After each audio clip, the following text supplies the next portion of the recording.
Writing for the Beaufort Gazette, football coach Larry Beckish attended his first Cup race in Atlanta and was, in his words, mesmerized.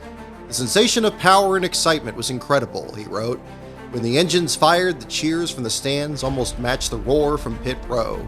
That roar only grew louder the moment Kevin Harvick won his first race and only his third start by 0.06 of a second. Due to NASCAR's close quarters racing, the transponders used for timing and scoring couldn't be put in the front of each car. If they did, even normal contact would destroy the device. Instead, they're mounted in the back, thus making it possible for there to be a lead change between the moment the nose of the car crosses the stripe to when it reaches the transponder. The computer system we have is extremely accurate. It's not accurate enough to finish a race, says David Hoots, NASCAR's event director.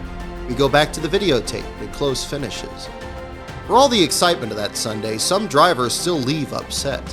Joe Nemechek took home just $43,000 for winning Saturday's Busch race.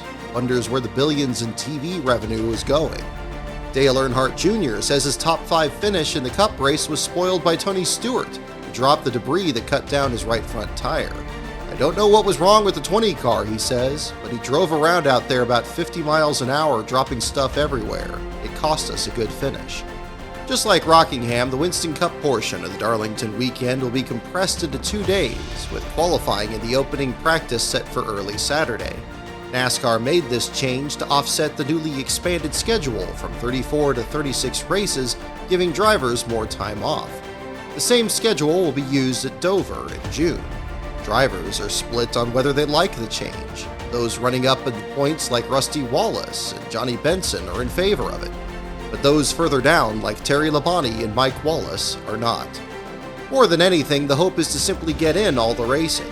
3 of the last 4 Cup races at Darlington have been delayed or shortened by rain. On Monday, South Carolina Governor Jim Hodges proclaims this week to be Dale Earnhardt Memorial Week. Earnhardt's daughter Kelly and sister Kay are there for the announcement. Earnhardt had won at Darlington 9 times, the last in 1994, putting him 1 win short of the great David Pearson for the most all time.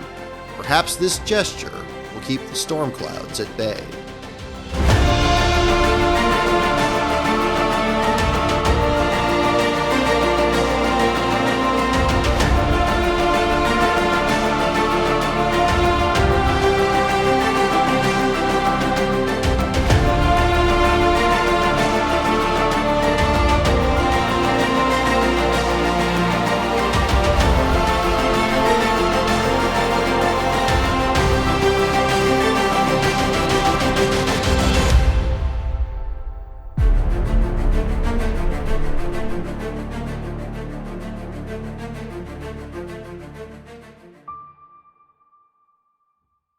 Fresh off his thrilling victory, Kevin Harvick becomes the first driver to test on the 1.3-mile Nashville Superspeedway, which will host its first Busch Series race the following month. For post-race wind tunnel testing, NASCAR doesn't select RCR chassis number 70, the Atlanta winner. Jeff Gordon represents Chevrolet, along with Dale Jarrett's Ford, plus both Sterling Marlin's Dodge and Bobby Labonte's Pontiac, which each suffered engine trouble. Bobby Labonte's post-championship struggles, matched by fellow 2000 standouts Jeff Burton and Jeremy Mayfield, have already put all 3 in a difficult position. The next race in Darlington will be the first to award provisionals based on the current 2001 standings. While Labonte's championship will keep him in the show, both Burton and Mayfield could potentially miss the field. "We're all right," says Labonte. "We've just had some bad breaks and it's a very long season. This team has still got the right attitude, the people, and the equipment to run consistently up front. We just have to start doing it." "This season hasn't gone according to plan," adds Burton. "It's not for a lack of effort. We've just had nothing go our way. We're getting this bad luck out of the way early. Nobody's happy with where we are. We just look at it as kind of a test." Only 5 times since 1972 has the Winston Cup Series champion not won in the season's first 6 races, and already the first 4 have been swept by the Chevrolets of Michael Waltrip, Steve Park, Jeff Gordon, and Kevin Harvick. The last of the 5 times a driver won any later and still took the championship was Dale Jarrett in 1999. But as Jarrett's Ford goes through wind tunnel testing, Jarrett remains as outspoken as ever about the disadvantage the Ford Taurus has in 2001. Even Robert Yates is reportedly urging NASCAR to alter the nose of the Fords for Talladega. Felix Sabates responds with scorn. The 88 ran up front all day, and he's been a crybaby all year about how bad the Fords are, but he's won 2 poles in a row, he says. He led the race today. All he's been doing is belly aching all year long. I guess he expects NASCAR to give him something for nothing. Last year it was Ford's year. This year it looks like it's Chevrolet's. I think NASCAR's got it figured out pretty close. I think Chevy's got better drivers than Ford's got. In these same first 4 races, 3 crew members have already left Ultra Motorsports to work for other teams. Front tire changer Travis Block and rear tire carrier Eric Wakeland go to the Dodge teams of Ganassi and Evernham. Fabricator Tommy Smith joins Ken Schrader's team at MB2.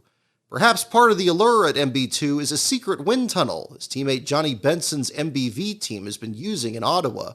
This secret has since been leaked by a Toronto newspaper, which reports that Benson's cars have been taken there 20 times a year. Ultra also reveals that they're still looking for associate sponsorship for the remaining 32 races in 2001.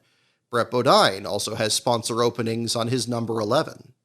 The big news on Wednesday revolves around Shauna Robinson. Already announced as a Busch Series driver for Michael Waltrip Racing, Robinson will attempt her first of 6 scheduled Cup races the next month at the California Speedway, followed by Michigan, Chicagoland, Indianapolis, Kansas, and Homestead. This would make Robinson the first female driver to start a Cup race since Patty Moise in 1989, and the first to run multiple races in a season since Robin McCall back in 1982. I can guarantee you there is no woman out there who has been as focused as I have been in Winston Cup or NASCAR Circle Track racing, says Robinson. It takes a lot to get these kinds of opportunities. It's not an easy thing to do. Robinson will drive for Michael Kranifis, who after selling his interest in Jeremy Mayfield's team to Roger Penske, will field Fords of his own under MK Racing. Robinson's car number will be the 84, a number Norm Benning had already run for his own team at Daytona. And while the team is yet to find sponsorship, Kranifis says he's committed to fund Robinson's ride out of his own pocket if necessary. Robinson is married to Jeff Clark, then an engine specialist for DEI. Clark knew Dale Earnhardt since his days working for Robert Yates Racing during Davey Allison's career. The last time Clark saw Earnhardt was during Happy Hour on February 17th, when he asked Clark about Dale Jr.'s oil and water temperatures. The next day, after the race, Clark was taking apart Junior's engine in post-race inspection when Tony Eury told the team that Earnhardt had died. Gary Nelson then told the crew they could just go through inspection quickly so they could go back home. The ongoing case between Teresa Earnhardt and the Orlando Sentinel is sent to mediation, presided over by the Honorable John J. Upchurch IV. If both sides don't reach an agreement by Monday the 19th, the judge will decide instead. Both parties make their case. The Earnhardt family cites the Miami case involving murdered designer Gianni Versace, whose relatives succeeded in sealing his autopsy photos. During the mediation, Bill France Jr. issues a statement in which he chooses a side. NASCAR fans have always been dedicated, loyal, and supportive of their heroes, he says. The support that has been shown the past couple of weeks from NASCAR fans over the issue regarding the autopsy photographs of Dale Earnhardt proves to all of us the strong bond between our competitors and the fans. We want to thank the fans for their continued support of both NASCAR and Teresa Earnhardt in this matter. Tim Franklin, editor of the Sentinel, reiterates the paper's narrow interest in the photos. We understand how, at first blush, this may look ghoulish to some, says Franklin, but there's really a crisis in safety in NASCAR. If there had been 4 deaths in 9 months in the NFL or boxing, there would be more inquiries than you can imagine. But now there's a new complication. Much as Teresa Earnhardt had feared, a less scrupulous media outlet has joined the case. Michael Uribe, owner of WebsiteCity.com, joins the Sentinel in the lawsuit. Unlike the Sentinel, Uribe hasn't ruled out publishing the autopsy photos, and is quoted as saying, quote, "whatever's legal." There's also an attempt to intervene by the independent Florida Alligator, a paper run by students at the University of Florida. It is very unlikely that we print the autopsy photos, says editor Jason Brown, but we'd like to decide for ourselves rather than have the courts decide for us. After 18 hours of deliberation, both the Earnhardt family and the Orlando Sentinel reach an agreement. An independent expert will be allowed to examine Earnhardt's autopsy photos. In so doing, the Sentinel will seek to answer 3 questions. Number 1, what was the cause of death? Number 2, was it due to head whiplash or hitting the steering wheel? And number 3, did Earnhardt incur impact on the top of his head? There are 2 conditions. Judge Upchurch will choose the expert who will examine the photos, and the photos will then be permanently sealed after that examination. Mike Helton expresses cautious optimism in the ruling. We're open-minded to any input we can get, he says. Mike Mulhern publishes a piece for the Winston-Salem Journal on concussions. He writes that NASCAR doesn't require drivers to get preseason CAT scans to provide a medical baseline, nor their rules as to when a driver should be sidelined after a bad crash. Even when NASCAR's drivers consult a doctor to get cleared, the drivers are allowed to pick their own doctor. And the cars have no way of measuring the G-forces exerted in a particular crash, at least not yet.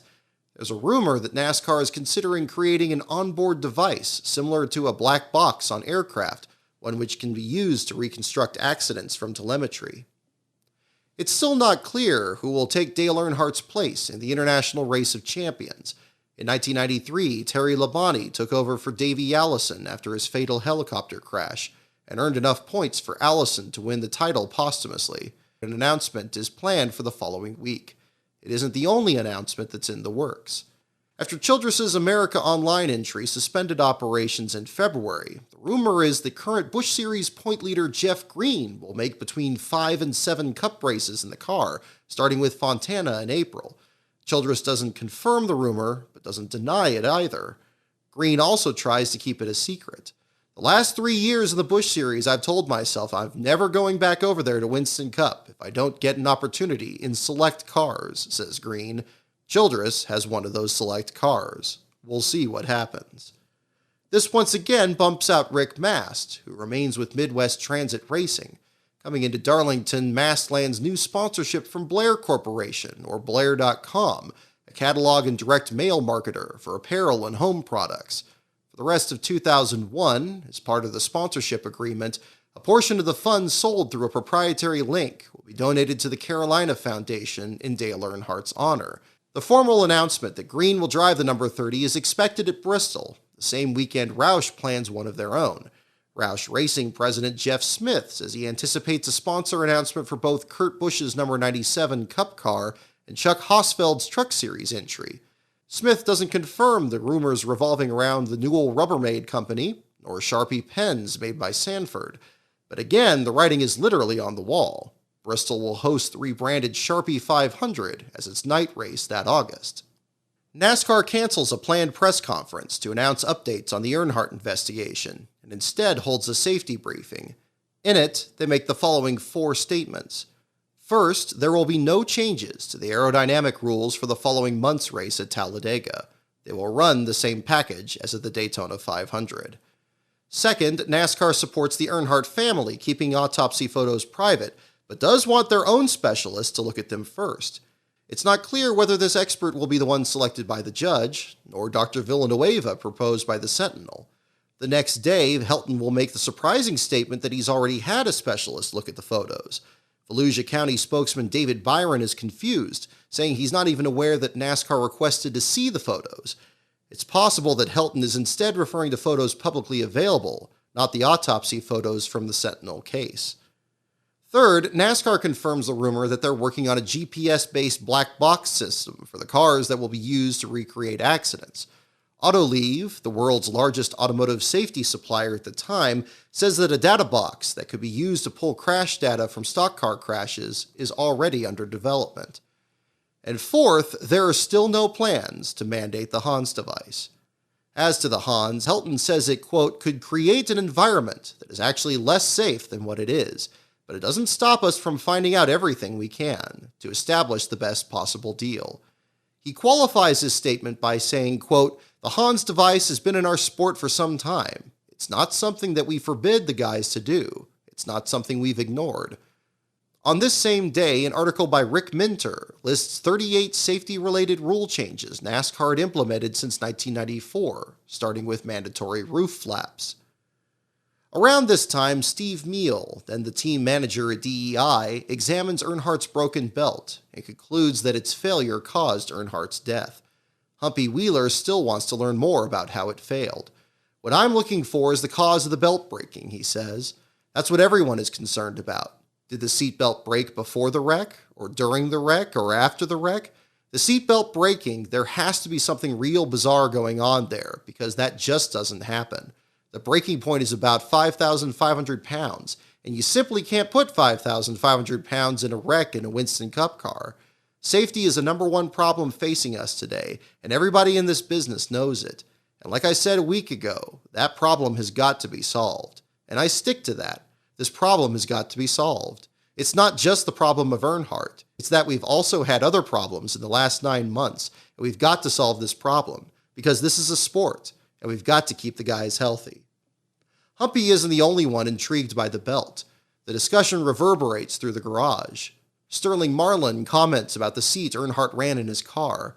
Dale ran a seat that was weird. It was different than any of us. I drove his car at Indy a few years ago, and it was like riding in a lounge chair. I was sliding around all over the place. I didn't like the seat, but that's what he liked, so that's what he run. The seat was hooked, but he didn't have the supports on the left side that we have with our seats. In a feature for the Anniston Star, writers Jimmy Creed and Phillip Tutor asked Jeff Gordon about Dale Earnhardt's seatbelt, to which Gordon offers very candid responses. Question: what have you heard from NASCAR about Dale's safety belt? Answer: it broke, and I've never seen anything like it. All I can think is that somehow it got twisted, and if it got twisted, maybe that takes away from the strength of the belt. Question: it's hard to imagine it breaking, even if it was twisted, isn't it? Answer: I've never seen anything like that. Those are things that are going to be tested, how the belts are mounted. You can't blame NASCAR for a lot of things that go on out there, because every driver has their own preference of how they want the seat mounted, how they want the seat belts mounted, whether they want a head support or not.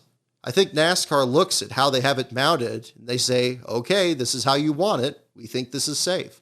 They can't go in there and tell every team this is how it has to be done. How they can help us all is just giving us as much information as they can as to what they think is the best. Question: did Dale always rig his belts the same way for every track? Answer: that's what I don't understand. He took a much harder hit at Talladega a couple years ago than that hit at Daytona. Nobody wants to hit the wall at Daytona at the angle he did, but I've seen much harder frontal impacts than that, and he just walked away. I don't know what would have been any different in the way he had them mounted that day than any other day, so that's why it's hard to speculate, and I don't like to speculate. Gordon says he doesn't believe his fellow drivers should start a safety council. We have input, he says. We voice our opinion. I think sometimes it goes further than we think. I think sometimes they are listening, and sometimes we wonder if they are. I don't envy NASCAR President Mike Helton one bit. That is one tough job. To try to make everybody happy is very, very difficult. Somebody said driver committee. That's not the way it needs to happen. It needs to be drivers communicating with NASCAR, communicating with safety technicians and engineers. It needs to be everybody sharing information and working together. That's how we got these rules that we have now. For the first time, Ken Schrader speaks about what he saw when he walked up to Earnhardt's car after their crash in the Daytona 500. It will stay with you. What I saw was I knew Dale was in trouble, he says. It's not like I saw something that was, oh my gosh, I wish I had never seen that. You saw a friend in trouble. You knew he was in trouble. It was not like walking up on an accident scene on a highway. You just knew you had a friend in trouble. And yeah, it will stay with you, but not in some eerie, gosh, I can't eat supper and think about it kind of way. Schrader also addresses rumors of his retirement. He says, I heard it, but in this sport, one person just has to mention one thing, and it turns into, it would probably be a good time for him to quit. It's like, well, when I walked up to that car, I thought about a lot of things over the next couple of hours, and quitting was never on the list.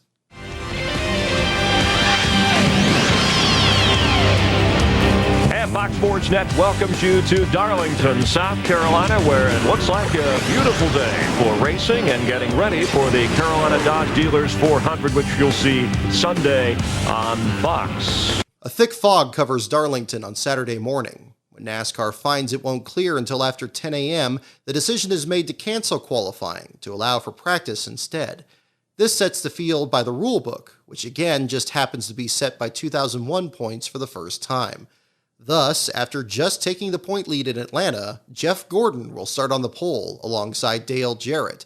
This is Gordon's third straight pole for the spring race at Darlington. Kevin Harvick sits 11th in points, but because he's driving for what was the number 3 team, he inherits Earnhardt's points from Daytona. Thus, he ranks 3rd in owner points, giving him 3rd on the grid. The cancellation also saves both Jeff Burton and Jeremy Mayfield from missing the race. By virtue of winning races in 2000, they start 36th and 37th. The remaining spots go to teams that attempted all the previous races in 2001, giving priority to teams ranked highest in owner points. Robbie Gordon takes 38th, ahead of Buckshot Jones, Jason Leffler, Kenny Wallace, Hut Strickland, and making his 40th Darlington start, last-place qualifier Kyle Petty. The cancellation of qualifying sends home Andy Houston and Rick Mast, along with Dave Marcus. Again, NASCAR's shortened 2-day schedule comes under fire. Greg Connor, Mast's crew chief, says it was unreasonable to expect practice to start at 7:30 in the morning because early morning fog is so common at the track. For Marcus, this is his first attempt since the Daytona 500. The track doesn't feel the same without his friend Dale Earnhardt.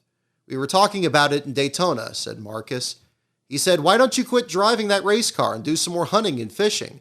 I said, "Well, if you'd come and pick me up with your airplane, we'd go on up to Wisconsin." He said, "We're going to have to do some of that this year." Now it won't happen. With qualifying canceled, teams switched to race engines for opening practice, causing the field to slowly filter onto the track. One of the first to go out is Kevin Harvick, who's already happy with his car by the time he's interviewed. Before I ask you about this race car, we've got to ask you about your week coming off the win. What happened to you? Well, I've been so busy that I really haven't had time to think about anything. I forgot to shave. I forgot to do a lot of things. So we're just kind of Thursday, Friday, and Saturday had to come to the racetrack to get a little free time. But it's a good busy, and if we can do it again, I wouldn't change anything if we had to be that busy again. But the old GM Goodwrench Chevrolet is pretty good today. I don't really know what to tell them to do to it, so we're just going to go out and run some laps and just see what happens when we get 30 or 40 laps on the tires. Kevin, at Atlanta, you guys, your team barely adjusted that car. You just slapped on tires and drove the wheels off of it. Simple strategy. Yeah, it's a great strategy for the driver. Makes my job a whole lot easier. Kevin Hallman and the guys have done a great job and making my job easier. The cars have rolled off the trailer every week good, and I just don't know what to do. I'm just over here and everything's going good again. So we'll just not get bit by the lady in black. We'll just respect her and make sure that I just take it easy and get a good finish. Outside his hauler, Harvick is awarded a commemorative gold lantern from sponsor Coleman. Dale Earnhardt had been the first recipient of this award after his own win at Atlanta in March of 2000. Harvick becomes the 5th. Even after his win in Atlanta, Harvick remains just 7 points ahead of Ron Hornaday in the battle for Rookie of the Year. All weekend, there's a persistent rumor that Harvick will scale back his Busch schedule later in the season to avoid his conflicts with Winston Cup. Dick Trickle catches wind of this and is at Darlington talking to Childress about being that relief driver. Once again, Harvick is driving a piece of racing history. The chassis that the Childress team has selected is the same car that Dale Earnhardt ran in both Pocono races in 2000, including the June race, where Jeremy Mayfield bumped him out of the lead coming to the checkered flag. Similarly, Mark Martin is running the oldest car in the number 6 team's arsenal. It's the same car with which he won the Winston All-Star race in 1998. Others have more recent history. Both Steve Park and Jeff Gordon are running the exact cars with which they led a combined 347 of the 393 laps at Rockingham in February, the race that Park won. Sterling Marlin is running the same chassis he ran in both Las Vegas and Atlanta, now with a new engine. Andy Graves, who joined Ganassi after working with Terry Labonte for 10 years, isn't surprised by Marlin's improvement in 2001. Over the winter, when we didn't know who was going to drive our second car, now run by Jason Leffler, we had to go ahead and push forward with the operation, says Graves. And we all sat down and said this is a perfect time to build a team around Sterling Marlin. We all felt he had the potential to show he's not just a 20th place runner. He reminds me a lot of Terry Labonte. If you give him the right equipment, and things are going well, and he has the faith in everyone around him, I don't think there is a place where he'll run badly. So we've built a team around him, and it's paying off. Dale Jarrett has brought his Atlanta car as well. After NASCAR's wind tunnel test, the Robert Yates team took Jarrett's car to another wind tunnel in Georgia, where they discover the car runs fast out front but loses front downforce in traffic. Jeff Burton runs a brand new Ford with which he hopes to score his 9th straight top 5 finish at Darlington. His older brother Ward, defending winner of the spring race at Darlington, is in a brand new Dodge. In fact, he's brought a different chassis to the track in each of these first 5 races. Early in practice, Harvick is third fastest behind Tony Stewart and leader Mark Martin. Martin is one of only 3 drivers to lead laps in all 4 races run so far, joined by Jeff Gordon and Sterling Marlin. In the practice, Martin runs by far the most laps, over 70, though he makes one trip to the garage due to a vibration caused by an equalized tire. The second most laps are turned by teammate Jeff Burton. Bobby Labonte anticipates a turnaround as the Joe Gibbs Racing team believes his back-to-back engine issues were caused by running the wrong specs on a new head made by GM. Jeff Gordon chooses to run his qualifying engine in this practice, then switch to the race motor in happy hour. Late in the session, Gordon has a close call with Kurt Busch. Look what happened here moments ago. Well, he's running up on a rookie there, Kurt Busch, and whoa, Kurt, you are in my way. You must move up a little bit when I'm coming. And, of course, Jeff just really beat Kurt back to the throttle. But another thing, we'll see this a lot today and tomorrow. Those fresh tires versus old tires, you'll be about 2 seconds faster than that guy. He didn't beat him back to the throttle. He beat him back to the brake. Dave Blaney puts up the 7th fastest time, looking to put the disappointment of Atlanta behind him. Bill Elliott comes out late in the practice with Michael Waltrip and Buckshot Jones waiting even longer.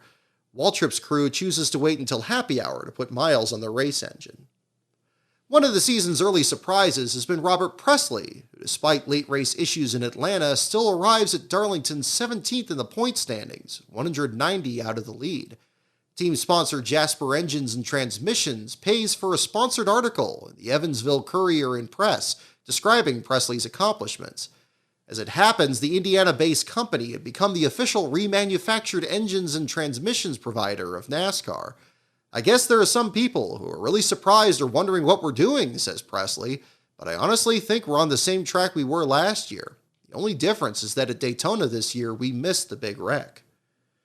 After struggling through Rockingham by deciding not to test, Walls tested Darlington on March 8th. That's the reason we're here testing, he says. When Goodyear came out with the new tire for Rockingham, we struggled a little bit in qualifying. We ran good in the race, but I told the guys I thought it would have an effect on us at Darlington. I told the guys, let's get down here and test and get back in the groove. This has always been a good track for me, but for the last year or so I struggled a bit. In practice, Rusty's crew pulls half a spring rubber from the right front. Throughout the entire week, rumors have continued to swirl around whether Morgan McClure Motorsports has fired driver Robbie Gordon. On Tuesday night, Larry McClure refuses to comment on the issue. On Wednesday, there's word that Robbie is unhappy with the team running old chassis, and the driver wants to use some of his own instead from his old team. By Friday, it's believed Kevin LePage has taken over for Robbie, but only on a temporary basis, and LePage has no comment. The believed permanent replacements are Bobby Hillen Jr., Wally Dallenbach Jr., plus the already signed drivers of Kenny Wallace and, once again, Rick Mast. The speculation intensifies in Darlington's garage area on Friday, where the Kodak crew appears to be adjusting the car's seat for a different driver. LePage is seen talking to the team at the track. It thus surprises many to see Robbie Gordon casually stroll through the garage area, then prepare to climb aboard the number 4. Steve Burns confirms that Robbie is running a Morgan McClure chassis, not one of Robbie's cars. Robbie says only that he has a 5-year contract, and that he's in Winston Cup to stay, saying he's matured since he lost his ride with Felix Sabates in 1997. He elaborates in a later interview. I closed my own race team down, moved Sony over to Jeremy Mayfield's team, and gave Duracell back to John Menard because those were conflicts with Kodak, he says. I basically moved about $3.5 million around and brought CD2 over to help with sponsorship. I have made the decision. I want to stay in Winston Cup. And the problem is, if I get shoved out the side door on this team, I don't think any team owner up or down this paddock will give me an opportunity again. That means the only way I could do it would be to do my own team again, and I just don't think that's possible with the performance we had last year. Despite Robbie's confidence, his crew chief David Ift is struggling. "I told Larry McClure I'd do this deal for a year," he says, "but man, I'll be dead by June. This sport is no fun." Robbie is slowest of the first 35 cars to take time. He remains the slowest until Kyle Petty hits the track late in the session, and so the rumors swirl again. During the session, Darrell Waltrip explains where Darlington's Lady in Black nickname came from. All right, here's the deal. You see how the racetrack, how gray looking it is? It doesn't look black anymore. We used to come in here and practice, and that's the way the track would look. But when we would go home on Saturday night, when we come back in here Sunday morning, this thing would be, it looked like it'd been raining all night, and it hadn't rained a drop. And they would come in here with what we called back then bear grease, and they would paint this whole racetrack with this sealer. I always told them, I said, this thing ain't too tough to tame. It must be too tough to pave because y'all keep putting that black stuff all over it. They would put a sealer on this thing. It would be so slick that you could hardly stay on it for the first 50 laps of the race. But guess what? It made it a mighty exciting race. They got the name Lady in Black because they put all the black bear grease all over everything. There's also a segment on Dale Jr. and Matt Kenseth and how burnout affected the outcome of their rookie battle in 2000. You can't really pace yourself in a series like a Winston Cup Series. You know, you got to go to this practice, you got to go to this track, be here at that time and do this at that time. And, you know, they got burned out. They got tired of it. They got sick of it. And I did too.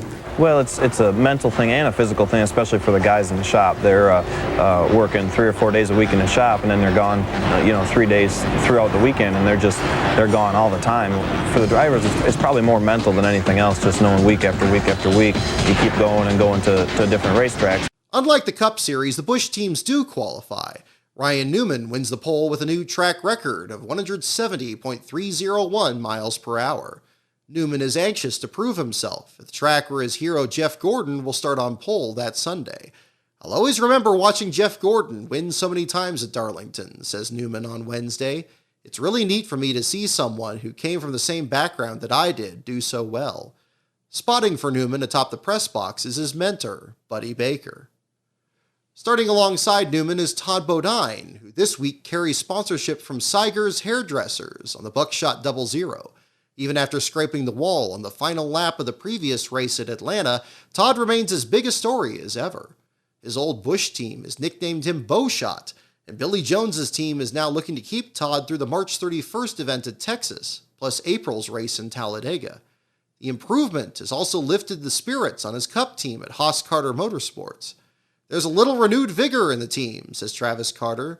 "The team has built good race cars, and I think Todd has proven himself to be a capable driver." Greg Biffle finds trouble in qualifying. In turns 3 and 4, he wrecks Goofy, one of Mark Martin's least favorite cars when it was new. Biffle secures 18th on the grid, but will do so in a backup car. Starting 10th is Elton Sawyer. After his terrible crash in Atlanta, which fractured his Hans device, Sawyer and the Aikens team have to go to extreme lengths to get him a replacement.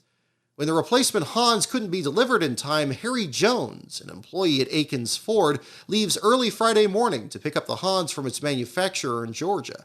Jones brings it to the shop and hands it to crew member John Quinn, who stayed behind so he could bring it to the track. And welcome to the oldest and one of the most historic super speedways in NASCAR, Darlington Raceway, located in the little town of Darlington, South Carolina, about 75 miles east of Columbia, where the state capital is located. This track is to NASCAR what Wrigley Field is to baseball, filled with tradition, history, and charm. Earlier today on the egg-shaped track, the sunny side covered by fog, canceling Winston Cup qualifying, but the fog is lifted.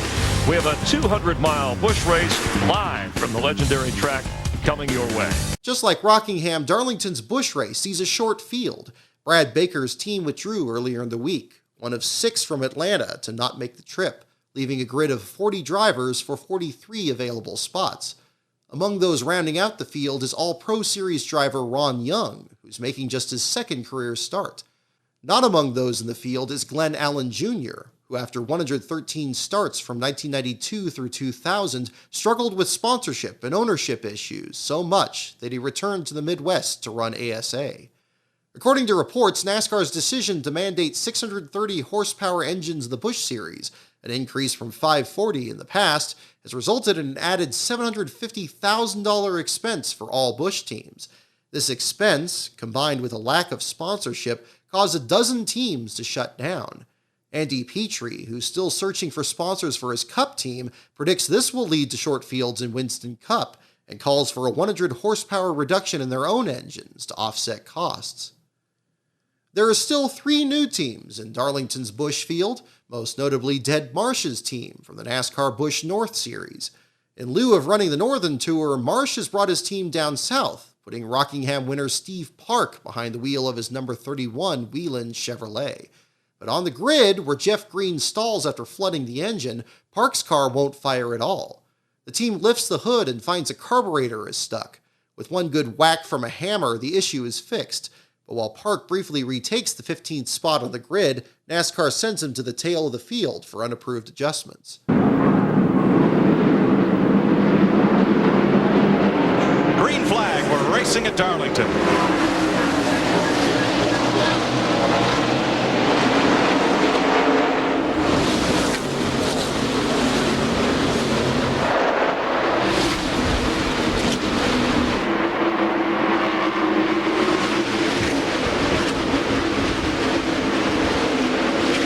On the break, Todd Bodine misses a shift and Harvick rushes past to take second.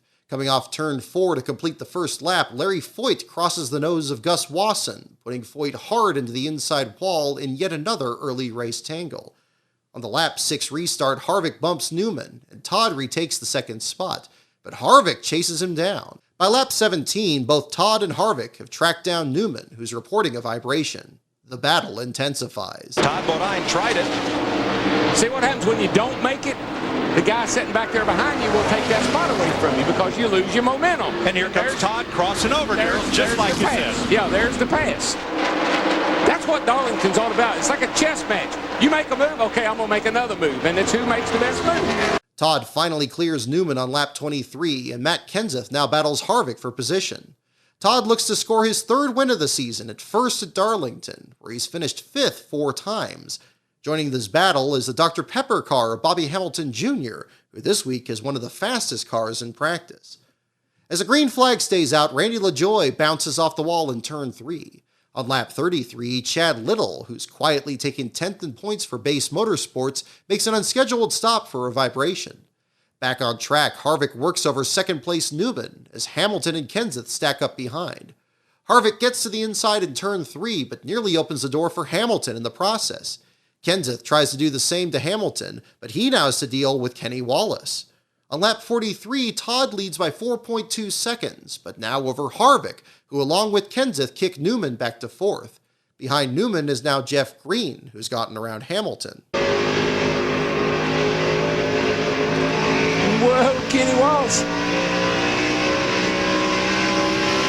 Looking out Jeff Purvis' car right there. Look at Greg Biffle in the 60 car. These guys side by side. He goes all the way down the bottom. But Purvis going to fight his way back, bring Jason Keller in the 57 with him as well. These guys are racing like there's 10 to go. Look at them in there sawing. Look at their hands on the steering wheel. Sawing on that thing, man. Still there. Clear.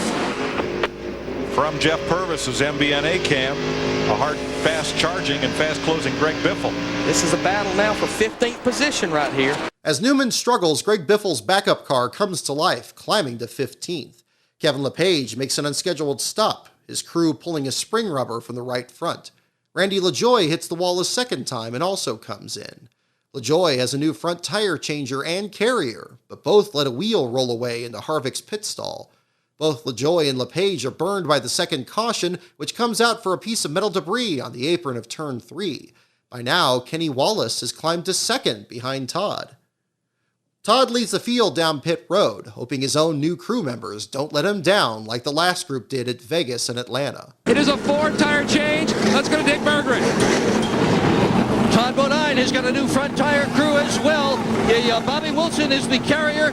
Billy Wilson is the new tire changer in the front. They have had trouble in the past on pit road. They've also got a new Jack. 48 is out. Matt Kenseth is going to beat everybody out on pit road. He will inherit the lead. Harvick will be second. Slow on the rear for Todd Bodine. And 23 seconds, he loses a ton of spots. Yet again, he has a slow stop, and he drops from the lead to 6th place, putting Matt Kenseth up front. But LePage stays out, and on lap 57 will start in front of Kenseth for the first Crank It Up.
Kenseth clears LePage and extends his lead while Todd tries to make up lost ground. But soon after, Todd has a new problem. His throttle's sticking. To slow down, he's having to hit the kill switch in each corner, then refire the engine on the straightaways. By lap 71, Todd has slipped back to 12th, noticeably off the pace, and he can't even communicate with his crew as he tries to drive the car one-handed. Todd hopes for a caution, and this time he gets one. Trouble as Chad Chaffin spins up at turn number 4.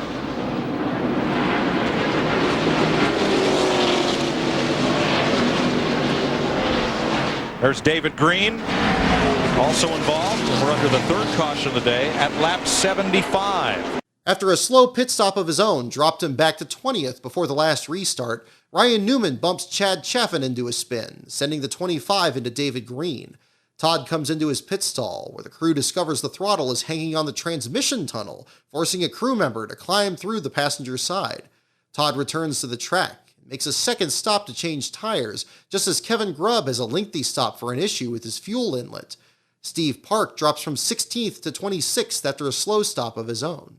In the meantime, Jeff Green, who had just reached Kenseth's rear bumper before the caution, gets a 15.04 second stop and beats Kenseth off pit road to take the lead for the first time.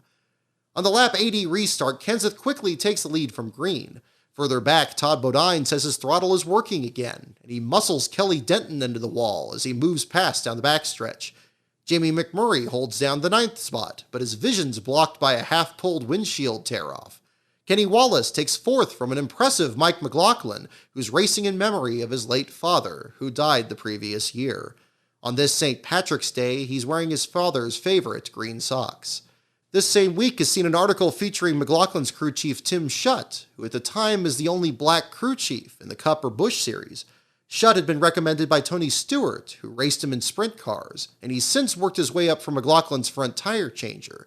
Chad Chaffin pulls his damaged car behind the wall for a radiator change, but the team calls it a day. Well, first of all, the Marine Chevrolet was running real good. We started 12th, and we were running somewhere in the top 15, I believe, and the 02 car got under me down the back straightaway, and I just rolled out of the throttle to let him go, and just kind of ran over me, you know. They've just, man, he's got a Katie bar the door attitude. We was really just racing the track. Everybody says they're going to race the track. They don't always do it, but, you know, we were just really a victim. We were in for a good run, but something happened. It knocked the belt off the oil pump in the wreck. The car would physically run, but we might have damaged the motor, so we're going to call it quits. With 49 laps to go, Todd Bodine has rallied up to 13th, but is still a half lap down to race leader Kenseth. Kenseth leads by 2.93 seconds over Jeff Green, with Kenny Wallace, Harvick, and McLaughlin completing the top 5. On the charge now is Jason Keller, who with 41 to go takes 4th from Harvick. With 38 to go, Keller's Albertson's car is second fastest to Kenseth and closing fast. Not far behind, Todd has broken into the top 10, where he nears the Phoenix Racing entry. James Finch fired P.J. Jones earlier in the week, putting in Todd's Haas Carter teammate Jimmy Spencer for this race in the following round in Bristol. Surely his teammate will let him by. In the 1 car right now, going to run the car here. Whoa, Spencer, look at Spencer. Slaps the wall coming off turn 4 there. I think Todd got into him. Trying to control it, he came right back across the nose of Bodine. Then, on the next lap, Spencer's car. Steve Park. That's the end of Bodine, and that will really rough up Todd Bodine's chances today. Yeah, that happened off turn 2. Off the 2, the Brewinghouse knocked back, whole right side. He can't even steer the thing right there hardly. That's what we call killing a car right there. Todd's wreck doesn't bring out the caution, leaving him 34th. But soon after, Gus Wasson does draw the yellow after he flattens the side of his Chevrolet. With just over 20 to go, the field comes back down pit road. This time, Kenseth's crew struggles with the left front for a 17.7 second stop. Jeff Green's team pulls a 16.6, and the Nesquik car again leads off pit road. Further back, Steve Park has another terrible stop with a 24.8. Ted Marsh's attempt to combine one of Park's crew members with his own has not worked all day. It's 20 to go. Time for one more Crank It Up.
As the racing remains tight further back, Jeff Green opens up an advantage over Kenseth. But with 10 to go, Kenseth starts reeling him in. Like Todd, Green has never won a Busch race at Darlington. His best of 11 previous tries were a pair of fourth-place showings in the 2000 season. With 8 to go, Steve Park has climbed to 10th past Jeff Purvis, then with 6 to go gets Biffle for 9th. With 2 to go, Bobby Hamilton Jr. has caught McLaughlin, with Harvick hot on his heels, but nobody can catch the defending series champion. Tongue is not quite hanging all the way out, but almost. They told him white flag, 1 to go, but about 2 laps ago after they've been talking to him, he said, look, leave me alone. Let me focus. I need to focus on this racetrack. That's it. Here you don't want to be talked to very much. You have to maintain your focus. You can't be distracted by somebody hollering at you. Back. You're in good shape. Bring it on home. 12th Darlington start for Jeff Green. Kenseth closing at turn 4. Here comes Green. Going to pick up his first Darlington win. Awesome job, everybody on the Ford cars from Anniston. We have just won at Darlington. Kenseth. Did you hear Green? We have just won Darlington. As Green celebrates, he holds out 3 fingers to honor Dale Earnhardt. It was Earnhardt who hired Green to drive in his place for his Busch team in 1995. Further back, Ryan Newman's not happy with how Tim Fedewa raced him for 17th. The two make contact, spinning Fedewa and pushing in Newman's nose. We heard you on the radio. We just won Darlington. Why is it so special to win here? Man, this place is so tough to run by yourself, and then you run around 43 other cars. It's just awesome. Just hand it to my Nesquik guys. My Nesquik course is awesome today, and we adjusted on. Still too tight at the end, but Matt must have made his worse, and I think being behind me made him worse too. So those guys beat him off pit road, man. They're just awesome. This is what it's all about right back here. Trouble starting the car before the race. What was that all about, Jeff? Well, we had Billy Parker. He works on our team, Hank's little brother, and he had hit the switch or something, got it flooded, but he's just not in the car enough to know what's going on there. But it's a great day for us. I told myself if I could ever win Daytona and Darlington, I might retire, so I got 1 more to go. Green wins over Kenseth and Keller, while 4th place finishing Kenny Wallace has reason to smile. All in all, it was a really good day. I mean, we had a good car. We didn't have to adjust on it much. We kind of snookered them earlier, had a better handling car, and almost got the lead, and the caution come out. And, it's just the way you came out of the pits. Darlington's a great racetrack, but it's all about positioning. I mean, it's kind of like whoever comes out of the pits, and is competitive is going to have a good shot at it. But, I want to thank George. Look at this guy right here. His head's all bald. That's what I've done to him. He spent so much money on his racing. George is the owner of the Gould Pumps car, and 5 days before Daytona, he called me up. Said, "You want to drive this car?" I said, "Yeah." So we ran a couple races. I said, "Hell, this is a good race car." I said, "Let me drive it all year." So we signed a deal, and I'm having a good time in it. All right, we'll let you get ready for that number 27 Winston Cup car, Kenny. Okay, peace. Keller's top 5 brings him to 2nd in the standings, now 46 points behind Green, with Harvick back to 3rd. By the time the Fox crew can interview Harvick, he's already in his Cup car, getting ready for happy hour. Well, I mean, if anything, right now I'm about halfway done with the Cup race, so I know where halfway point is, but it's really been a benefit for us so far, but we'll see what happens when it gets July and August when it's 100 and some degrees outside. But I like Jeff Hammond thinks I'm tough. Hey, you told me earlier this week on Totally NASCAR that about halfway through the Atlanta race, you didn't realize how long that race was. Yeah, the races were long, but I'll get used to them. I mean, physically it didn't wear me out. It just got to get my mental state set right. All right, good looking happy hour. Let's go back to Chris Myers. In that practice, Jeff Gordon is fastest over Steve Park, with Stacy Compton a surprising 3rd. Meanwhile, there's also news on Scott Pruitt. Since losing his Cup ride with Cal Wells to Ricky Craven, Pruitt has been doing commentary on ESPN2's RPM Tonight, a show whose own NASCAR coverage has been limited by NASCAR's new broadcast contract. On this day, a new opportunity presents itself, and Chris Neifel leaves Corvette's factory team after Sebring to become CART's new chief steward. Pruitt takes Neifel's place behind the wheel of the Corvette C5R, joining Ron Fellows. Fellows, who joined the program in 1999, is like Pruitt looking to develop his talents outside of NASCAR. "I guess I would have pursued NASCAR harder if the sports car program at General Motors hadn't come about," he says. GM has never been involved in sports car racing as much as it is right now. It's an exciting time around GM, and I didn't want to miss it. The unique thing about sports car racing is the competition. You're out there against virtually every vehicle and tire manufacturer in the world. It was Fellows who, with Neifel, Frank Freon, and Johnny O'Connell, won the 24 Hours of Daytona that year, a win tempered by the subsequent loss of Earnhardt. Earnhardt was a sports icon and a terrific guy, says Fellows. I admired him because running the 24 Hours was just something he wanted to do, despite the risks to his reputation. The Sebring race is itself overshadowed by tragedy. On Saturday, while cycling near the track, French sports car driver Bob Wallach, age 58, is struck by a car and killed. The number 30 Porsche he was to share with Michael Peterson and Johnny Mollem is withdrawn from the race. He was a lot like Earnhardt in that he was seen as kind of a tough guy, says Bob Carlson, Porsche North America's media relations manager. But inside, he was very warm and caring. He truly loved racing, and it meant a lot to him to do well. On the other side of the country, the NASCAR Craftsman Truck Series prepares for the Osh 250 at the Mesa Marin Raceway in Bakersfield, California. This is the third round of the season, following the first two in Florida. After Joe Ruttman's win in the Freak Chassis at Daytona, the Tour headed to Homestead on March 4th. Hello, everyone. I'm Jerry Punch, along with Winston Cup and Busch Grand National veteran Phil Parsons. We are glad to have you with us today at another Florida Super Speedway. But, Phil, this is a totally different animal than Daytona with its 31-degree high banks. This racetrack could not be any more unlike Daytona. Daytona, if the guys stayed in line, drafted their way to the front, they could make an inferior truck look good. Here, that's not going to happen. The guys got to get on the throttle early, get underneath the truck, and beat them off the corner. Those are the guys that are going to look good today. Homestead was the first race where the trucks ran the new P7 engines at a 12-to-1 compression ratio, a step up from the previous 9.5-to-1. Taking the pole was Scott Riggs for Ultra Motorsports, alongside Daytona runner-up Ricky Hendrick. Also among the entries was a bright yellow number 88, whose driver was making just his third career start. And how about Matt Crafton back there, Phil, another West Coast driver?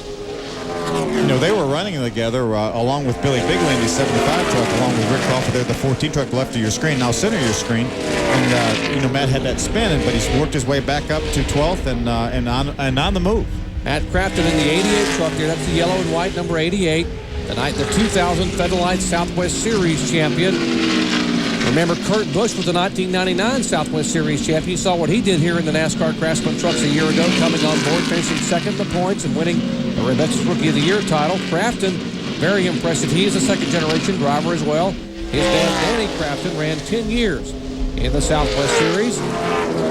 Matt driving for Duke Thorson, a truck that Terry Cook formerly drove and drove well here. In fact, Terry had a top 10 finish in that truck here last year. After losing his cup ride with Chip Ganassi, Ted Musgrave dominates the afternoon, rebounding from his busted water pump at Daytona to lead 6 times for 86 of the 167 laps. The finish comes down to fuel mileage, and Musgrave takes his first Truck Series win by over 10.5 seconds. Finishing a strong second is a rookie, whose crew chief Rick Wren selected from over 70 applicants after Andy Houston graduated to the Cup Series. I felt real comfortable right away with my knowledge of a racetrack like this, so I felt like I was real able to tell the crew what I thought the truck needed. Travis Kvapil finished just 25th in Daytona, but at Homestead pilots a truck that has won twice before. Andy Houston drove it to his first truck win at New Hampshire and also won the 2000 race at Homestead. When the checkered flag drops, Kvapil is now 11th in points, with Musgrave up to 7th. Now at Mesa Marin, Musgrave and Kvapil will start on the front row. Glad to have you with us here with the worldwide leader, the exclusive home of the NASCAR Craftsman Truck Series.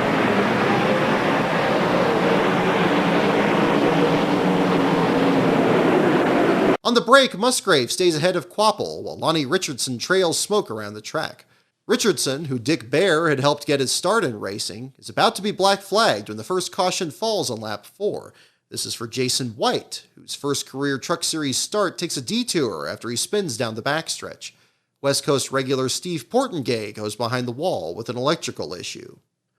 On the lap 10 restart, Joe Ruttman takes over second and challenges Musgrave for the lead. 3 laps later, Willie T. Ribbs continues to struggle in his return to NASCAR. After damaging his truck at Homestead in a battle with Brian Reffner, he stalls on Mesa Marin's backstretch and loses a lap. The caution doesn't fall until lap 16, when Jason Small clobbers the turn 2 wall. Small is about to climb out, but discovers he can still drive back to pit road. On the restart, the man on the move is Billy Bigley Jr. in the Wayne Spears entry. At Homestead, Bigley's new crew chief, Mark Plussy, somehow turned the team's worst truck into one of their best, and Bigley climbed to second with 44 laps to go. But a flat right front tire, then an issue under the hood, left him a disappointing 24th. Now Bigley is passing trucks on the high side. As he does, he's trailing Smoke, but the team's not worried. Plussy says that's just because of a different type of piston they're running.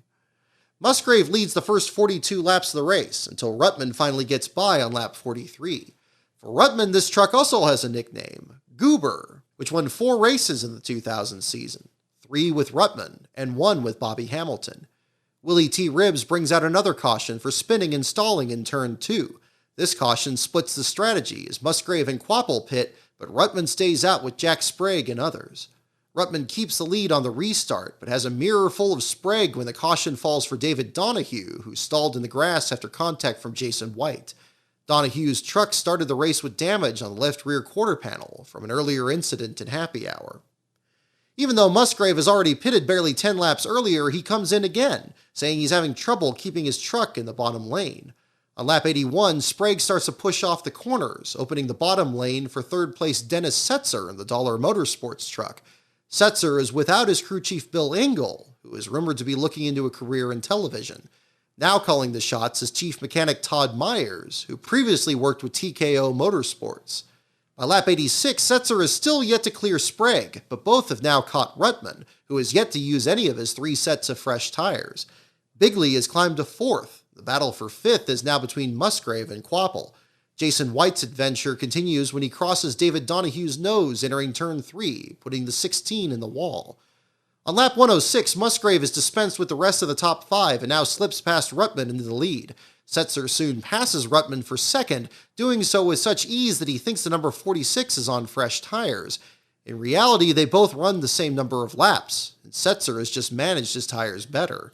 On lap 118, Lonnie Richardson spins again, drawing the caution that Ruttman needed to get fresh tires. Even then, Musgrave pits with them and leads everyone off pit road. But this time, Musgrave's crew discovers they've left lug nuts loose on the rear tires, so he has to come back in again, dropping him back down the rankings. This makes Quapple the first driver with fresh tires, but only in second place, as Nathan Hosley now leads lap 122 in one of 2 unsponsored Roush Fords. Scott Riggs gets by Hosley on lap 129, but Quapple takes the lead the next time by, just before Chuck Hosfeld spins on the front stretch. The next 2 cautions are again for Willie T. Ribbs, including one off turn 2, where he's bumped by Jim Engelbright in the Jelly Belly Chevrolet. Brian Refner stoves in the nose of his truck and has to surrender a spot in the top 5 for repairs. Under another Ribbs caution, Riggs comes in for an air pressure adjustment. Now with 87 to go, the leader is Rick Crawford, but after his miscue on pit road, Musgrave has clawed his way to second and now rockets past in the high lane to retake the lead.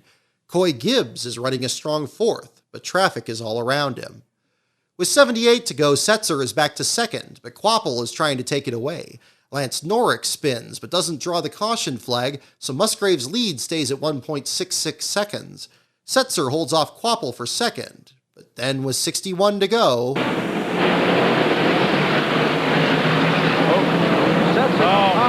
Trouble, Dennis Setzer. Yeah, Dennis. Tried to make it 3 wide going in turn 1 there. Right there, get off the car, got up this blue shit. Setzer makes it to pit road, where the crew sets to work replacing a right front shock. Musgrave pits with Quapple and the others, but a new leader now paces the field. Undeterred by their DNQ in the Cup race at Las Vegas, Brendan Gaughan and the Bill McNally team are now the 8th different leader of the race. Running second is an equally impressive West Coast driver in Lance Hooper, but Musgrave is right behind Hooper in third. There are 54 laps to go. Gaughan gets a great restart, while Musgrave dispenses with Hooper for second. Musgrave reels in Gaughan, but can't get around him until just 33 to go, when he's forced to take him high. Get a top 5 finish. Here is the chip. Battle for the lead. Musgrave on the outside. A little bit of contact. Brendan slid up a little bit, was pulled back down to gave Ted some room on the outside. See the interval there, how Musgrave cut it down. Challenge is high, and Musgrave looks like he will take it by about a truck length coming out of turn 4. You know, Ted showed an incredible amount of patience here. Oh, tough break for Rick Crawford in the 14 truck. turned around over between turns 3 and 4. And Rick was actually running back in the 9th position. Crawford's spin isn't the final caution of the day. With 22 to go, Nathan Butke stops in the high lane off turn 2, fluid leaking from his Rick Ware Racing entry. With 16 to go, Brian Refner spins, and Steve Portengay knocks Larry Gunselman into the dirt. Then with 8 to go, Crawford spins for a second time, and the leaders have to split around his stalled Ford. This brings the evening's cautions to 15, dropping the average green flag run to just over 11 laps. Each time, Gaughan defends his second spot behind race leader Musgrave, but there are now just 4 laps to go. Sprague and company. Rutland was on a tear a moment ago. 3 to go in the Osh 250. Here comes Sprague on the outside of Gaughan for second spot. Here comes Rutland. And Riggs running for 4. Side by side going in turn 3. Brendan Gaughan, Jack Sprague. Still side by side going in turn 1. Musgrave is pulled away by 4 truck lengths. They battle side by side for second spot. Brendan Gaughan got his first Winston West career victory here back in March of a year ago. Went on to win the championship. Working on his best ever NASCAR Craftsman truck finish, trying to hang on to second spot. 2 laps to go. And Scott Riggs looking on the inside of Joe Rudman. There's Corelli, 66 truck, back in 6th position. He moves in. Jack Sprague able to pull off the pass. Scott Riggs, Joe Rudman still flag. White flag, that time by for Ted Musgrave. A little bit of bump from behind. Rudman gets a little sideways. Here comes Riggs. Rudman slides up in front of Riggs. Here's Corelli. There is Musgrave by 5 car lengths over Sprague in second. Rick Corelli on the inside. Look at Corelli like a man on a mission. Corelli is now in 4th position. Bring it home to Bacon. And Musgrave takes the win. Sprague is second. Gaughan is third. Wonderful job. Thank you. Corelli is 4th. And we've got some pushing and shoving back in the field. Looks like Chuck Hosfeld may have been a victim back trying to get to the start-finish line. Musgrave takes the checkered flag, his second consecutive Truck Series victory in only his 6th Series start. And with the win from the pole, he takes home a $10,000 bonus. This moves Musgrave to 4th in points, tied with Rutman, both just 12 markers behind teammate Riggs, who retains the lead with a 5th-place finish. Brendan Gaughan takes home 3rd, a career-best finish in his first start of the season and only the 11th of his career. His best previous finish had been 11th. Already, Gaughan is looking into running trucks full-time in 2002. Rick Corelli also gets his best run of the young season in 4th, running a brand new, though unsponsored number 66 for Phelon Motorsports. Prior to the 2001 Daytona 500, Dale Jr. was scheduled to do a new Budweiser commercial with his father.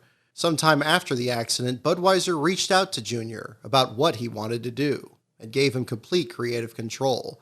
The result was the following ad, which was filmed at Rockingham, featuring a script based on a column Jr. wrote about his father the previous winter. It airs for the first time during this race. Nothing ever got in his way. He pushed everything to the limit. I know he'd want us to push on.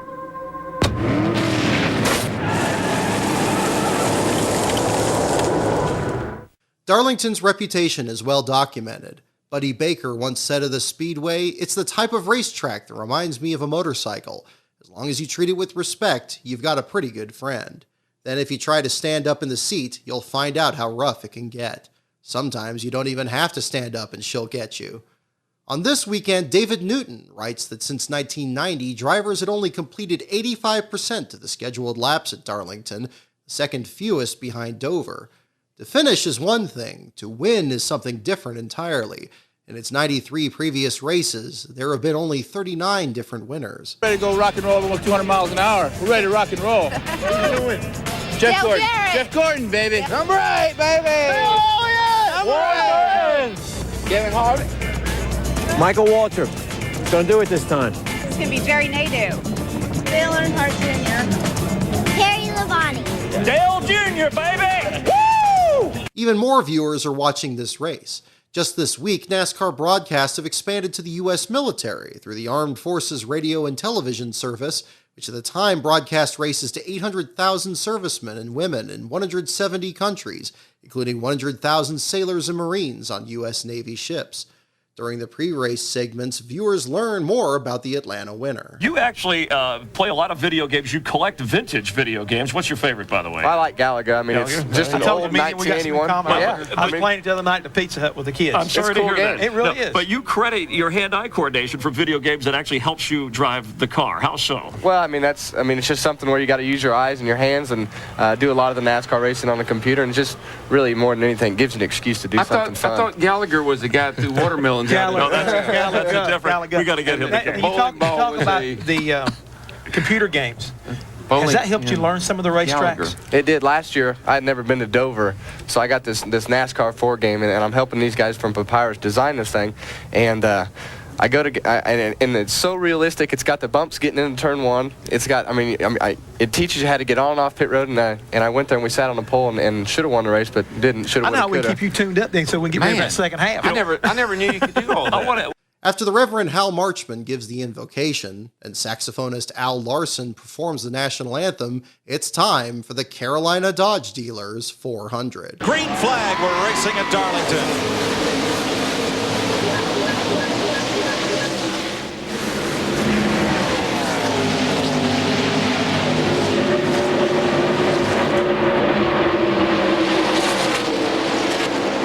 On the break, Gordon gets a massive jump and pulls Harvick into second past Jarrett.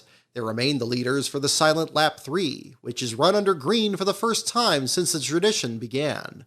On lap 5, Kurt Busch is the first to bounce off the wall in turn 2. He remains well ahead of Robbie Gordon, who holds a distant 40th ahead of Hut Strickland, Buckshot Jones, and Kyle Petty. Jason Leffler breaks loose off turn 2 and slaps the wall, and Todd Bodine is dead sideways, nearly collecting Ron Hornaday in the process. On lap 12, Ricky Rudd is losing ground. Today is his 700th career Cup start. He enters the Darlington race running at the finish of the last 20 consecutive races, starting the previous August at Indianapolis.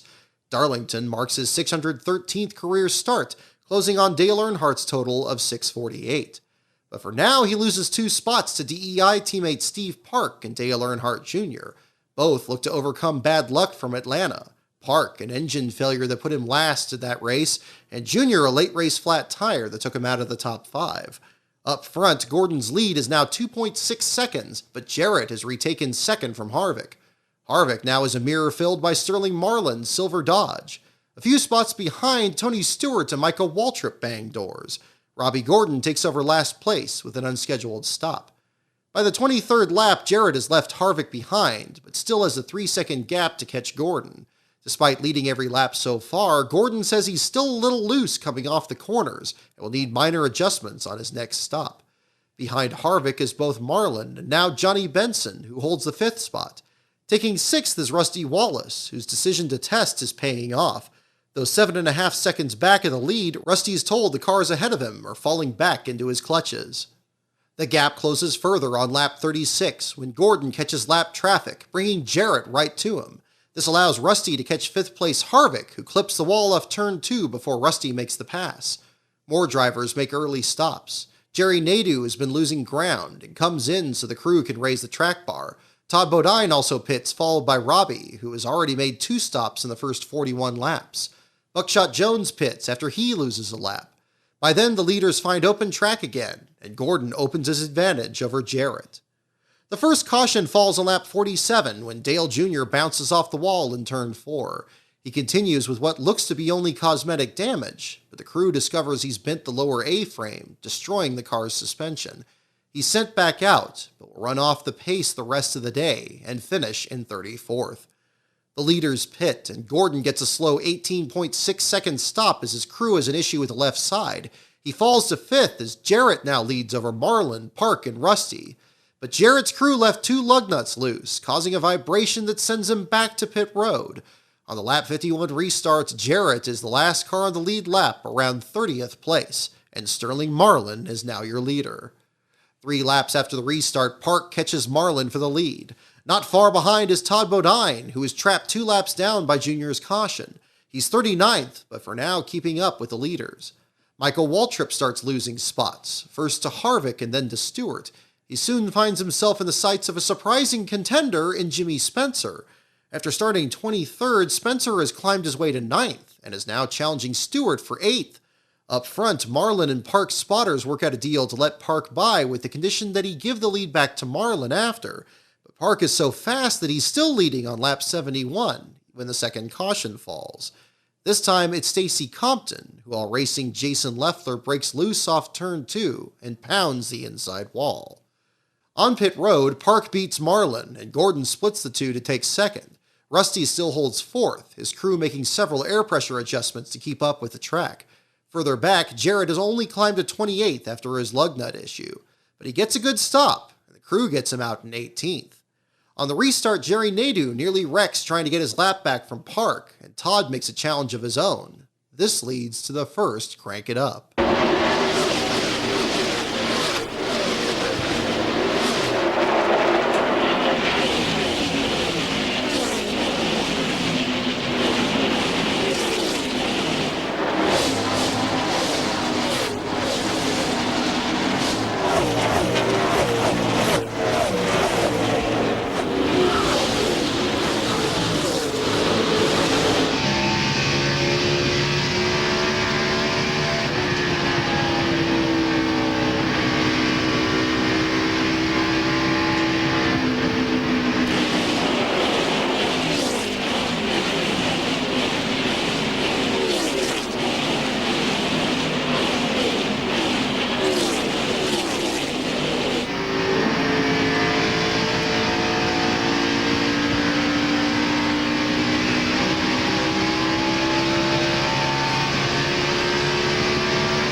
Jimmy Spencer continues to rally, and on lap 80 has caught Benson and Rusty in their battle for 4th. Also climbing is Ricky Craven, who has moved from 20th to 12th. Jeff Burton, running the setup that gave him both Darlington wins in 1999, has moved from 36th to 14th. On lap 88, Park has put Nadeau back a lap down and now leads Gordon by 1.2 seconds. It's during this run that another hard luck driver is also turning heads. Jeremy Mayfield is running the same car with which he nearly won the Southern 500 the previous fall, leading 104 of the first 120 laps, before he wrecked while trying to lap Dave Marcus off turn 2. The Penske team bolted on a new nose and brought the car back, and the driver 40th in points is now running 13th. Mayfield's pit crew adopts the rallying cry, "No excuses, no regrets, just get it done." On lap 103, Jarrett has climbed back to 13th, 2 spots behind Jeff Burton, who soon breaks into the top 10 by passing Bobby Labonte. On lap 116, Park is caught up in lap traffic and has nearly eliminated himself. Directly in front, Ron Hornaday is trying to stay on the lead lap by clearing Brett Bodine for what he says is the 3rd time, but the two make contact, and Hornaday locks his brakes going into the turn. He climbs out on the apron and joins Compton in the garage. Both drivers will try to return to the race, with Compton even coming out 121 laps down, but Hornaday will stay 42nd, leaving Compton in 43rd. For Compton, it's his first career last-place finish and his 37th career start. On pit road, Benson's crew tries to remedy a loose condition in a 17.2-second stop. Park does better at a 16.4, but not as good as Jeff Gordon, who blasts off with a 14.9 to retake the lead from Park. It's then revealed that Park's jack was jammed under the car as he left his stall. By the narrowest of margins, the crew avoids a penalty, as his Jackman reports. Well, what happened on that stop? Did the tire hit you? The tire hit me and it got caught in between my legs and the jack, so that when I went to pull the jack out, I had no momentum to clear the car, and it just caught the lip of it. And luckily, we were able to get it out before the car got out of the pit box, so it was no penalty. Everything's cool. We lost a position on a bad right side, but all in all, it was okay. Under this same caution, Bobby Hamilton makes a second stop to pull away sheet metal, while Dale Jr. makes multiple stops to try to fix his suspension. Gordon leads Park for the lap 125 restart, but Park is tracking him down once more. As he does, more cars find the outside wall. First Kenny Wallace, then for at least a second time Kurt Busch. Busch hits the wall between replays and makes it to pit road. But then Michael Waltrip bounces off the wall, and Joe Nemechek runs into another car hard enough to buckle his hood. Moments after Park takes the lead back from Gordon, the caution falls for fluid off one of these cars in turns 2 and 4.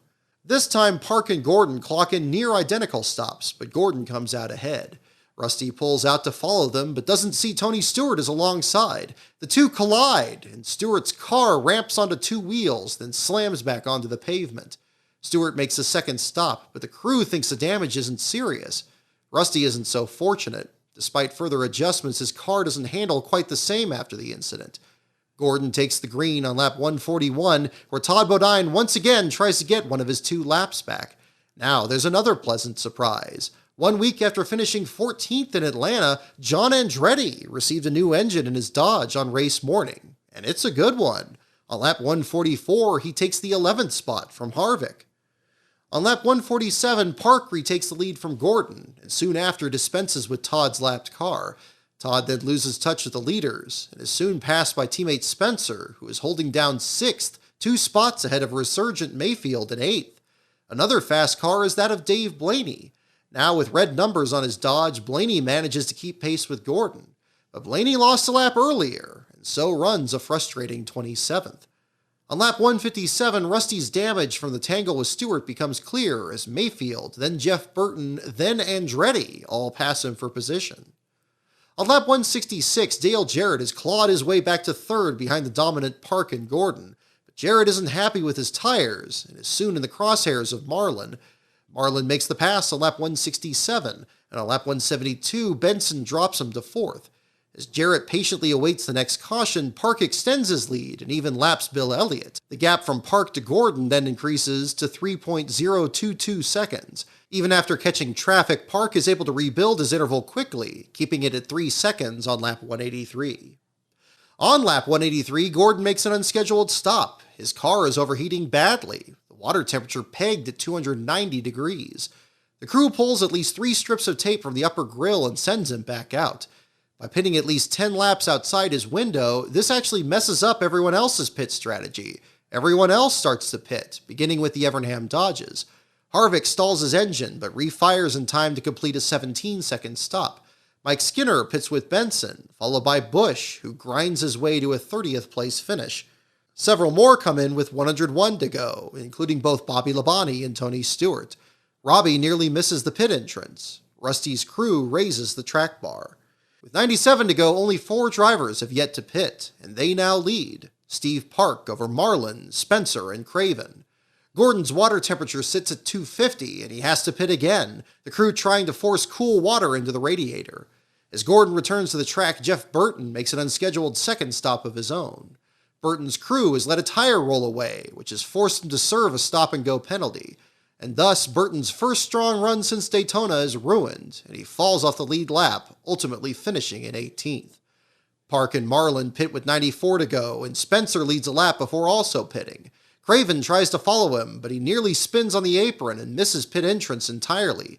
As Craven limps away, Gordon pits for a 3rd time. The crew now tears away the tape from the sealed lower grille.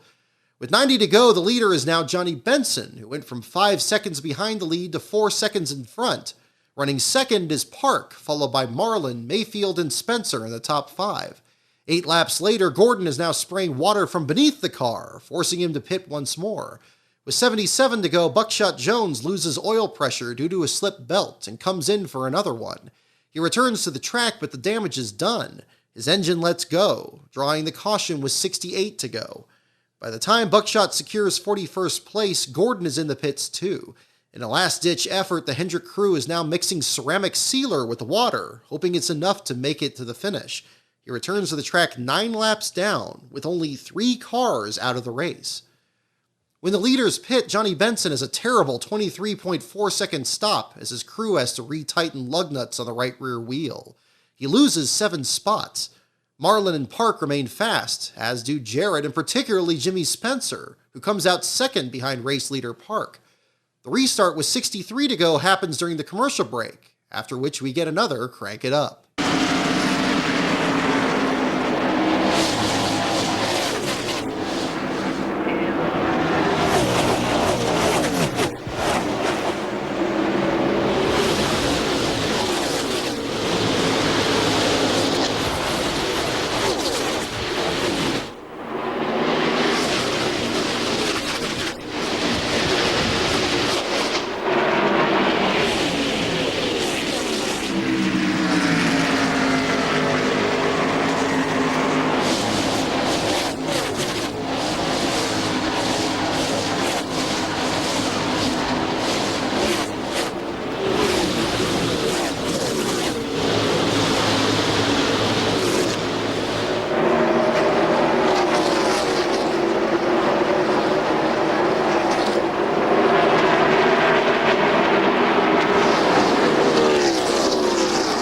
On this run, Craven scrapes the wall in turns 3 and 4, losing several spots. Spencer tries to track down Park, but his car pushes too much in traffic, so Jarrett takes the spot away. With 55 to go, Gordon, now 9 laps down, pulls into the garage, done for the afternoon. He'll finish in 40th place. With 54 to go, Jarrett sets after Park and is now a full mile per hour faster than the Pennzoil car. Second fastest on track is John Andretti, who holds fast to the 6th spot. Just ahead, Jeremy Mayfield runs 5th and is trying to take 4th from Marlin. With 47 to go, Park leads Jarrett by 1 second and Marlin by 2. Paul Andrews, Park's crew chief, is laryngitis, so car chief Kevin Mannion handles team communications. With 38 to go, Spencer is now 3rd and believes he can make the finish on fuel. Jarrett in 2nd is also good to go. With 24 to go, Michael Waltrip bounces off the wall twice more and comes to pit road along with Brett Bodine. Back on the track, the tightest battles are for 6th between Andretti and Benson, and the race for 8th between Ward Burton and Mike Skinner. All this takes place behind Park, who with 20 to go leads Jarrett by 2 3/4 seconds. With 17 to go, the gap is up to 3.2 seconds, and that's when the caution comes out for debris. Every team is up on the wall. Looking to make up for the miscue on their last stop, Benson has brought over no fewer than 4 crew members from Jeff Gordon's team to service the Valvoline Pontiac. It's not simply because Gordon is out of the race. The MBV team was created with Hendrick's support from its very inception. The matter is complicated by an incident just before the caution, where Benson bounced off the wall with his right front, meaning he'll also need repairs. Benson thus gets a good stop, as does Spencer, who takes a 15.7 and leads with Park. But with Gordon out of the race, Jarrett can take a straight shot from stall number 2. Dale Jarrett, a half a pound of air pressure as well in his tire. And Jarrett first out of the pits. He won the race out of the pit road. Jarrett takes off, not even waiting for a full tank of fuel, and beats Park to the line.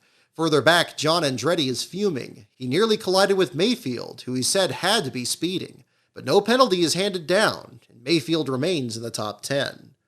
The green flag flies with just 12 laps to go. Jarrett gets a good restart while Park loses ground passing the lapped car of Jeff Burton. Burton also shuffles Marlin back into the clutches of Mayfield. But before Mayfield can make a pass, there's big trouble further back. Hard to the wall is Mike Skinner, and Terry Labonte collects him. Caution.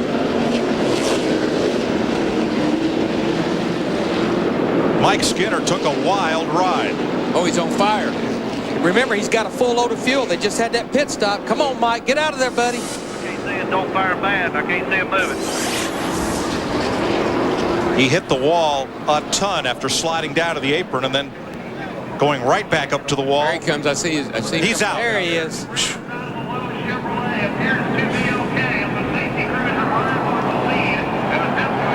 There may have been contact between Rusty Wallace and Skinner going into the corner.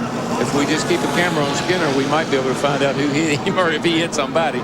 Reminiscent of the tangle between Ron Hornaday and Brett Bodine, Mike Skinner is squeezed into the turn 3 wall by Rusty, sending him careening out of control.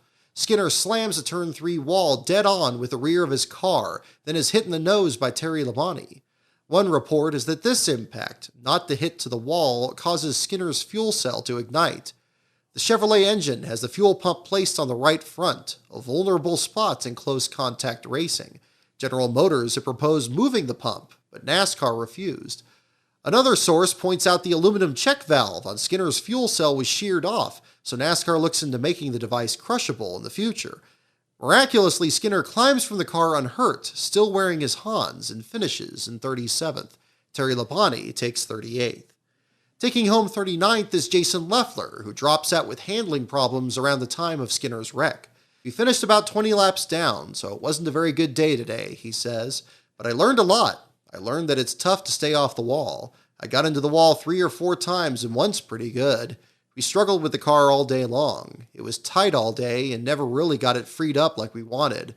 Then we had some electrical problems and had to replace the battery. That was my first Winston Cup race here, so I'll know a little more of what to expect next time. NASCAR throws the red flag to allow for a cleanup of Skinner's wreck, hoping for a green flag finish. When pit road opens 10 minutes later, only Tony Stewart and Elliott Sadler come down pit road.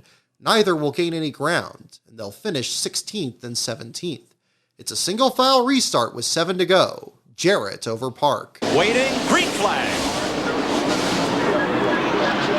Good start for everybody. They're all off. Clean start. Through the gears, up to speed. Here we go.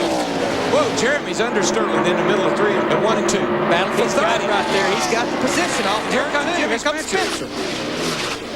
Jarrett breaks away as Mayfield and Spencer battle Marlin for position. At last, Jarrett has the clean air his car needs. 1 to go.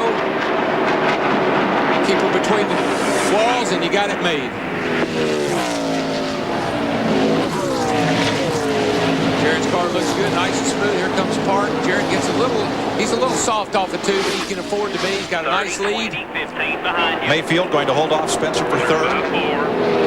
Marlin in fifth, Andretti sixth, Benson seventh, Ruff eighth, Hamilton ninth. Off turn 4, looking for his third Darlington win. Dale Jarrett breaks the Chevy stranglehold on victory lane.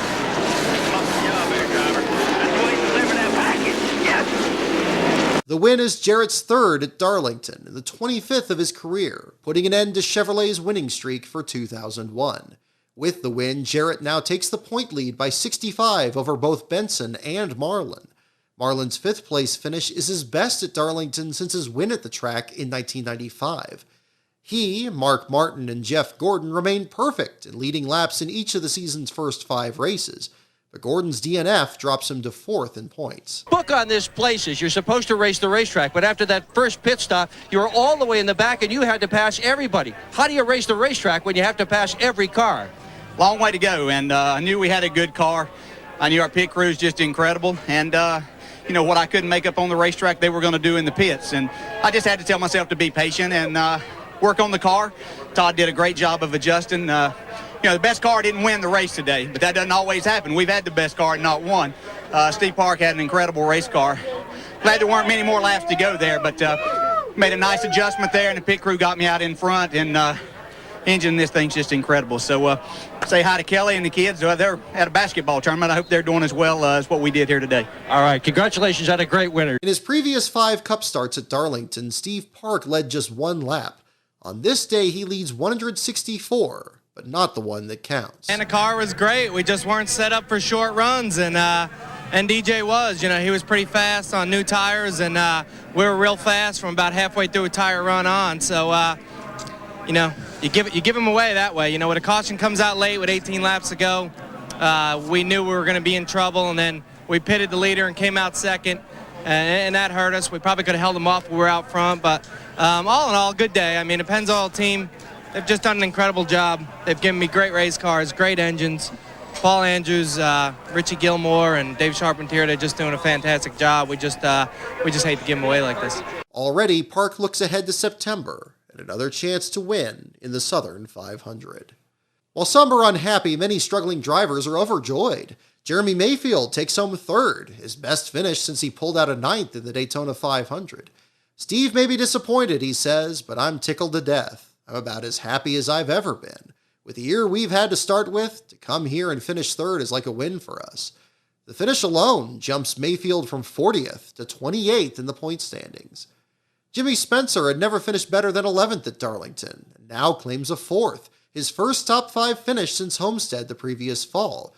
This is no coincidence. He drove this exact same car in that Homestead race. As Spencer climbs from the car, he shakes hands with his crew and sticks a wad of chewing tobacco in his mouth. The guys worked hard, he says. We had a good car last week in Atlanta. Felt like we had a top 10 car there. We're pretty happy with the way the cars performed this year. We're pretty proud of it. John Andretti takes 6th on a day where both his teammates at Petty Enterprises ran in the back and lost laps in the early stages. I feel real good about that finish, he says. It's been a long road to get here. It was Andretti's best Darlington finish since he ran 5th in the 1995 Southern 500. This place scares me to death, he says. I've hit every wall here. I know what it's like to crash here. I think everybody does. That's what makes Darlington so tough. Bobby Hamilton likewise finishes strong to take 9th, just 1 spot ahead of Rusty in 10th.